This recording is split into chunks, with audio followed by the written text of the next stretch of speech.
नमस्कार। आजकल एसआईआर का मुद्दा बहुत ही तीव्रता से चल रहा है।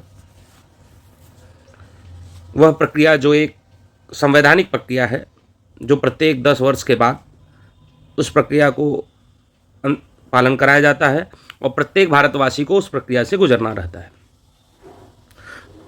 उस संवैधानिक प्रक्रिया को कुछ राजनीतिक पार्टियां अपने स्वार्थ के कारण, हित के कारण उसे राजनीतिक प्रक्रिया घोषित करने में लगी है। एसआईआर होने से नागरिकता चली जाएगी, एसआईआर होने से ये हो जाएगा। अभी पल्लवी पटेल जी का भी भाषण आ गया लेटेस्ट में। वो कह रही मैं एसआईआर फॉर्म नहीं भरूंगी, देखता हूँ मेरा कौन लिस्ट से नाम काट देता है, जिसकी मर्जी एसआईआर फॉर्म भरे। मैं तो कहती हूँ न भरे, ऐसा भी उन्होंने कहा। ममता बनर्जी ने अलग कह दिया है कि जो भी एसआईआर से नाम काटा, अगर कुछ किया तो मैं चुनाव आयोग की बखिया उधेड़ दूंगी। ऐसा लग रहा है जैसे एसआईआर प्रक्रिया भाजपा की एजेंसियों को द्वारा कराया जा रहा है। चुनाव आयोग पहले भी था और अब भी है। चुनाव आयोग पहले भी अपनी प्रक्रिया का पालन करता था, वर्तमान में भी कर रहा है। अब ये अलग है कि लोगों को इस प्रक्रिया का लाभ नहीं मिल पा रहा है। जैसे पहले चुनाव में धांधली होती थी, बूथ के बूथ कैप्चरिंग हो जाती थी, पूरा का पूरा पोलिंग स्टेशन लूट लिया जाता था, ज़बरदस्ती बंदूक के नोक पर अपने फेवर में मतदान कराया जाता था।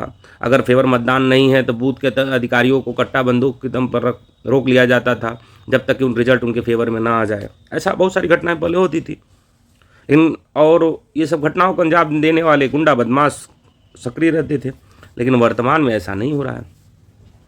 बदनाम कई प्रकार से एसआईआर को किया जा रहा है। जैसे सरकारी अफसरों के द्वारा बहुत ज़्यादा लोड है, इतना लोड है कि उनका हार्ट फेल हो जा रहा है, उनके मानसिक विक्षिप्त हो जा रहे हैं।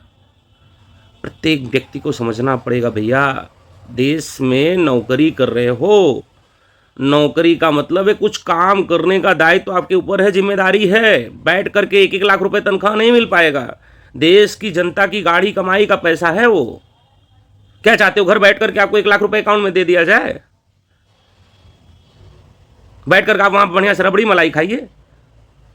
एक बीएलओ के ऊपर लगभग 1000 से ज़्यादा, 1200 से ज़्यादा एसआईआर का लोड नहीं रहता। एक महीना किससे ज़्यादा की ये प्रक्रिया चल रही है। अगर आप 1200 का भी संख्या रख लीजिए तो एक दिन में 40 एसआईआर का लक्ष्य होता है। एक महीने में 40 एसआईआर मतलब 8 घंटे की ड्यूटी मिनिमम अगर रख लीजिए आप, तो 8 पंजे 40, एक घंटे में 5 व्यक्ति के एसआईआर का लोड है।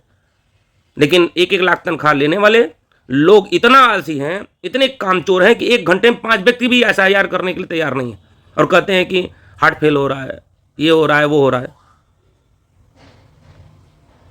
सिर्फ और सिर्फ घर बैठ करके खाने की आदत बन गई है। फॉर्म नहीं भर पा रहे, कैसे किया जा रहा है मुझे समझ में नहीं आ रहा। अरे तुम शिक्षक हो, नौकरी पा रहे हो, बाबू हो, कैसे विभाग को चलाते होगे इस एसआईआर फॉर्म को अगर तुम भरवा नहीं पा रहे हो समाज में। इन्हीं सब मनोदशाओं के कारण, आप लोग की सोच के कारण समाज में सरकारी व्यवस्था और तंत्र से समाज का विश्वास उठता जा रहा है।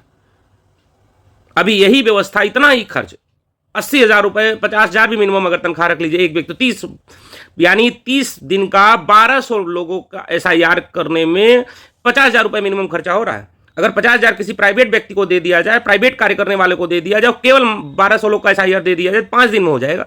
ये पूर्ण विश्वास है। लेकिन 1-1 लाख रुपए तनख्वाह ले रहे हैं, फिर भी एसआईआर नहीं करवा पा रहे हैं और रोते हैं कि पूरा काम का लोड इनको मिल गया है।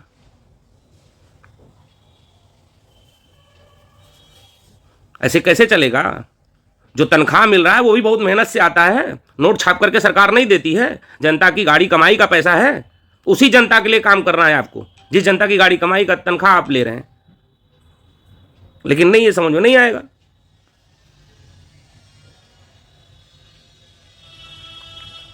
मेरा सभी से आग्रह है, एसआईआर करने वाले जो भी अधिकारी, जो भी बाबू, जो भी विभाग में लगे हैं, वो समाज के प्रति जिम्मेदारी जो उनको मिली उसको निभाएं, उसमें मन लगा करके प्यार से कार्य करें, क्योंकि तनख्वाह उसी जनता के द्वारा मिलता है। सरकार नोट छाप करके नहीं देती है, इसको समझना पड़ेगा। आप जनता के नुमाइंदे हैं, आपका परम कर्तव्य जनता के प्रति बनता है। अगर एक महीने में 30 से 40 दिन के अंदर 1200 लोगों का एसआईआर, 1200 में कुछ मैक्सिमम लोग का मान लीजिए 30 से 40% लोग का आप पहले से 2003 के लिस्ट में है, वो 2003 की लिस्ट आपके पास रहती है, उससे आप मिला करके वो पहले से डाटा अपडेट रखिए तो और संख्या कम हो जाती है। एक दिन में 40 लोग का SIR मैक्सिमम आता है। 8 घंटे की ड्यूटी में अगर आप 40 लोग का SIR फॉर्म नहीं भरवा पा रहे हैं तो आप तो अपने कार्य के जो आपकी गुणवत्ता है उस पर प्रश्न चिन्ह खड़ा होता है। कृपया इस पर विचार करिए। बहुत सारे अधिकारी, कर्मचारी और शिक्षकगण के साथ साथ आंगनबाड़ी कार्यकर्ताएं भी मेहनत से इस कार्य को सफल भी बना रही है, लेकिन उनकी प्रतिशत थोड़ा सा और बढ़ने योग्य है। कुछ आंगनबाड़ी कार्यकर्ताओं ने और शिक्षकों ने तो तय समय के पहले भी कर लिया है। आशा है आप सभी उन सभी से प्रेरणा लेंगे और अपने को उत्साहित करेंगे। जनमानस से भी आग्रह है, SIR के प्रोपेगेंडा से बचें। ये एक संवैधानिक प्रक्रिया है जो संविधान द्वारा बनाए गए नियमों का पालन करते हुए प्रत्येक 10 साल में होती है। 10 साल, 12 साल, 15 साल पे ये एक लोकतांत्रिक व्यवस्था की बहुत ही बड़ा सुधारने का एक व्यवस्था है। इसको हम सभी को उत्साह के साथ हम सभी को सम्मिलित होना चाहिए, चाहे वो SIR कराने वाले हो चाहे SIR करने वाले हो। जिनका नाम नहीं होगा, जो यहाँ पे डॉक्यूमेंट्स नहीं होगा, उनका तो ऑलरेडी कट जाएगा, उसमें कौन सी बड़ी बात है। लेकिन हम सभी का है, हम सभी भारतवासी है। ये SIR प्रक्रिया भारतीय संवैधानिक प्रक्रिया की एक बहुत बड़ी विशेषता के साथ कार्य कराने का व्यवस्था बनाई गई है। इसमें हम सभी उत्साह के साथ सम्मिलित हो और लोकतांत्रिक व्यवस्था में प्रत्येक व्यक्ति अपने वोट की भागीदारी के साथ देश के लिए कुछ करने की चिंतन रखे। इन्हीं शुभेच्छाओं के साथ भारत माता की जय।